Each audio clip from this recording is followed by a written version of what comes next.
जय श्री राम दोस्तों। अगर आपने मेरे चैनल को अभी तक सब्सक्राइब नहीं किया तो प्लीज़ सब्सक्राइब कर लें और लाइक करें और घंटी वाली बटन ज़रूर दबाएं। बीरबल बच्चा बना। एक दिन बीरबल दरबार में देर से पहुंचा। जब बादशाह ने देरी का कारण पूछा तो वह बोला, मैं क्या करता हुजूर, मेरे बच्चे आज ज़ोर ज़ोर से रोकर कहने लगे कि दरबार में न जाऊं।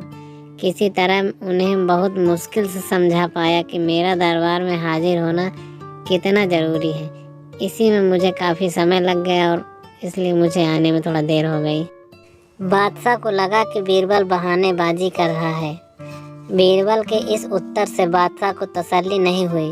वे बोले, मैं तुमसे सहमत नहीं हूँ। किसी भी बच्चे को समझाना इतना मुश्किल नहीं जितना तुमने बताया। इसमें इतनी देर तो लग ही नहीं सकती। बीरबल हंसता हुआ बोला, हुजूर, बच्चे को गुस्सा करना या डांटना तो बहुत सरल है, लेकिन किसी बात को विस्तार से समझा पाना बेहद कठिन है। अकबर बोले, मूर्खों जैसी बात मत करो। मेरे पास कोई भी बच्चा लेकर आओ, मैं तुम्हें दिखाता हूँ कि कितना आसान है यह काम।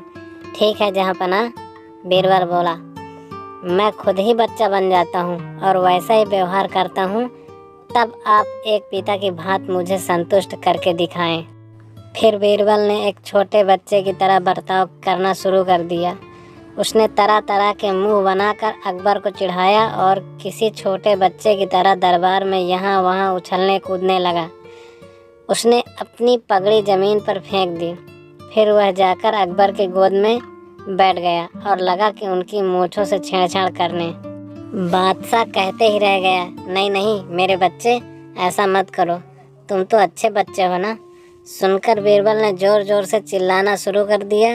तब अकबर ने कुछ मिठाइयाँ लाने का आदेश दिया, लेकिन बीरबल ज़ोर ज़ोर से चिल्लाता ही रहा। अब बादशाह परेशान हो गए, लेकिन उन्होंने धैर्य बनाए रखा। वह बोले, बेटा खिलौनों से खेलोगे? देखो कितने सुंदर खिलौने हैं। बीरबल रोता हुआ बोला, नहीं, मैं तो गन्ना खाऊंगा।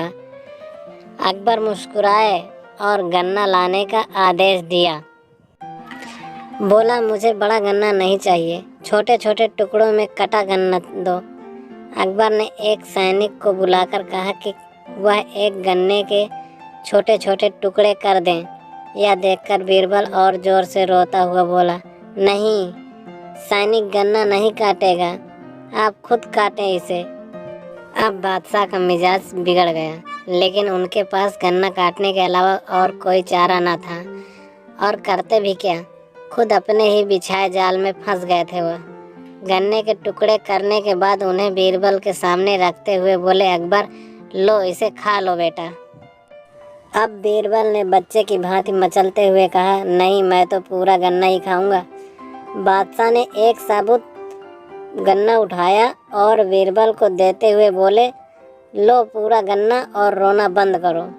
लेकिन बीरबल रोता हुआ ही बोला, नहीं, मुझे तो इन छोटे टुकड़ों से ही साबुत गन्ना बना कर दो। कैसी अजब बात करते हो तुम, यह भला कैसे संभव है? बादशाह के स्वर में क्रोध भरा था, लेकिन बीरबल रोता ही रहा। बादशाह का धैर्य चुक गया। बोले, यदि तुमने रोना बंद नहीं किया तो मार पड़ेगी तब। अब बच्चे का अभिनय करता बीरबल उठ खड़ा हुआ और हंसता हुआ बोला, नहीं नहीं, मुझे मत मारो हुजूर। अब आपको पता चला कि बच्चे के बेतुकी जिंदों को शांत करना कितना मुश्किल काम है। बीरबल की बात से सहमत थे अकबर। बोले, हाँ ठीक कहते हो, रोते चिल्लाते जिद पर अड़े बच्चे को समझाना बच्चों का खेल नहीं।